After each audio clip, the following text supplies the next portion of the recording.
urusan hayang beunghar sing yakin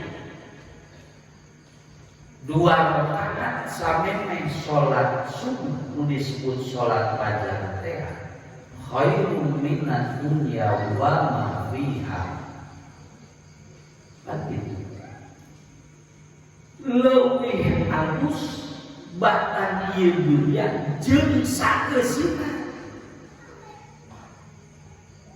Da bubuhan denemprak duluhna eta mah lain wujud duit sae hiji jelema nu yakin kana eta. Padahal eta teh dawuhan Rasul nu mustahil bohong. Aya dengan diabdi ogenan nu memeh subuh dengan nutup lain 2 rakaat deui jeung tahajudna di TV gawe geuning anggar hirupna teh ugis minum malah setiap aya pencatatan pembagian BLT jeung korwal masakit si eta mah asup wae.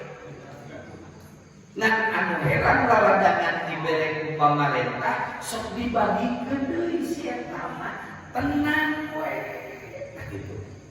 Da aya di tatangga abdi mah imana 4 tingkat setengah. Eta teh kabagian BLT ngadang ka RT luar biasa.